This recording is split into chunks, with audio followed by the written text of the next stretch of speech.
Hello everyone, I'm Megan Sullivan and welcome to my impressions video of Dave the Diver on the Nintendo Switch. If you like this video and would like to see more content like it, please feel free to like and subscribe to this channel, and I'll keep bringing you all the diving goodness in the future. Thank you.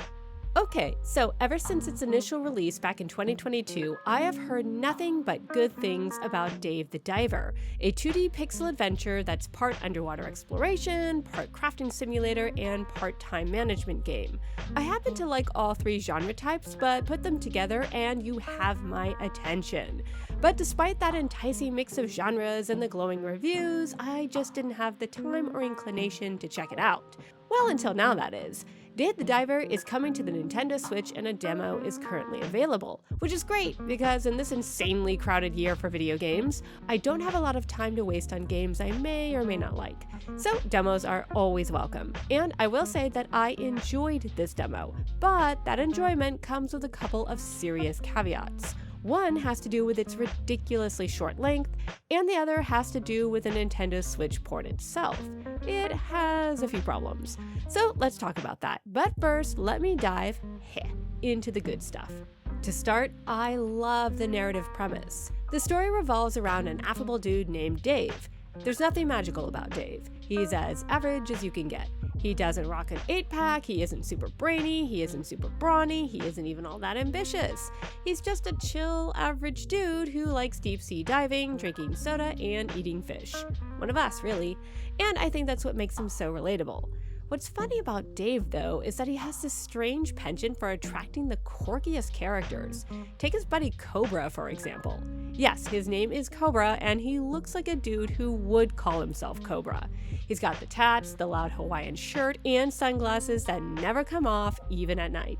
He also offhandedly refers to some very shady business dealings he's been involved with, which makes you wonder how on earth the mild-mannered Dave befriended him. At any rate, it's Cobra who ropes Dave into the seemingly spontaneous idea of opening a sushi restaurant near the stunning waters of the Blue Hole. Dave is understandably hesitant since he's never been in the restaurant business, but Cobra, I can't get over that name, assures him all he has to do is dive for fish and ingredients in the Blue Hole and serve them up to customers, and he'll have access to all the delicious sushi he wants. Cobra even has a sushi chef already lined up, the laconic and inscrutable Bancho, whose passionate dedication to the art of making sushi is super intense. These aren't the only oddball denizens Dave will meet either. Random people will just cruise up to Dave's boat and start making all sorts of zany requests that just happen to come with some nice rewards. Sometimes that request is to find specific underwater species for sciencey types, but others are more ambitious, like the mission where Dave needs to find evidence of a lost sea people, which I thought was pretty interesting. Dave really can't find a reason to say no to these requests, and so twice a day, every day, Dave has a chance to explore an ever-changing aquatic world in search of lost treasure and a lost civilization. And I do mean ever-changing, as the Blue Hole's environment changes each passing day, offering a different layout and a variety of items and fish, which means Dave's dives are happily not super repetitive. Now, the core mechanic of Dave the Diver is predictably the diving aspect. Armed with a limited supply of oxygen and both a melee weapon, basically a knife, and a ranged weapon, basically a harpoon, plus stronger weapons like guns to fend off aggressive sea creatures like sharks and eels, Dave is free to drift among the currents as he searches for restaurant ingredients hidden in seashelves and on the sea floor. I really like this feature, and if the entire game was just chilling underwater, watching pretty pixelated fish swim around while listening to lo-fi music, I'd be perfectly happy with that.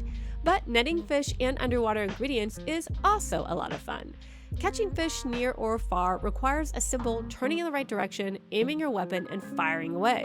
Some friendly fins do put up a good fight and require a frantic tapping of a button to reel in, but it's really not hard to nab different scaly specimens for your sushi spot. The challenge really comes from both managing your limited oxygen supply, which means using your time strategically to look for mission-based items, and being on the lookout for aggressive sea creatures who don't like Dave very much. Sharks will lunge for him, eels will dive bomb him, jellyfish will sting him. Man, the ocean's a scary place. Luckily, part of the addictive gameplay loop includes collecting ingredients that help Dave upgrade both his diving equipment and weapons so he can survive the briny deep that much longer. By the way, speaking of quirky characters, I really got a kick out of the animated cutscenes with a weapons manufacturer, Duff. It's over the top and I'm so here for it. It's just too bad that the demo ended before I could upgrade my gear enough to see whether I have what it takes to take on a kraken, which apparently is haunting the waters of the Blue Hole. At any rate, back on land, Dave's adventures continue at his sushi restaurant, where he must set the day's menu and frantically serve customers tea and beer, sushi and sashimi, all while cleaning up after them and making sure he got their order right. I love time management games, and I had fun trying to balance doing different tasks in the most efficient way possible. There's something satisfying about watching the sales rack up and hearts hovering above people's heads as they scarf down exotic dishes. That money, by the way, can be used to buy better weapons and diving equipment that will let Dave plumb the briny depths even more. But again, the demo is too short, and I never really understood the importance of some of the ingredients I'd collected and how they would affect the outcome of my sales. In fact, there are a lot of features roped off in the demo that feel like they should have been included. I'm serious. Dave the Diver hints that there are all sorts of nifty systems for me to try out, and I keep reading about them in reviews. There's a bunch of mini games to play. You can unlock new recipes by scoring a high ranking on social media. There's all sorts of different types of equipment to try out. You'll meet even zanier characters. I'm not asking for the game to give up all its secrets in a demo, by the way, but there's just so much roped off that it's hard to understand the rave reviews Dave the Diver has received. By all accounts, this game is close to like 40 hours long, and a 30-minute demo just doesn't do it justice. I'm also not sure this port does it justice either. It's not broken or bad, but the load times are atrocious. Seriously, every time you change locations, there's just this interminable black screen. There's not even a helpful tips and tricks graphic that shows up. Also, the controls feel like they're mapped out in a less than intuitive way, which is a real bummer. Nothing game-breaking, of course, but when trying to fight fish, it's not always quite as smooth as I would hope either. Also, I could have sworn at one point I hit a glitch where I couldn't access my harpoon, but I couldn't replicate the problem, so I'm not sure what that was about. At any rate, the Switch port isn't bad by any means, and Dave the Diver seems like a great title for when you're on the go, since in-game chapters don't seem to be that long. But I'm not so sure it's the definitive way to play Dave the Diver. And like I said, I wish the demo had been at least an hour long so I could get a better feel for its, wait for it, depth. What do you guys think of the demo? Let me know in the comments section below. Thanks so much for watching, guys. See you later.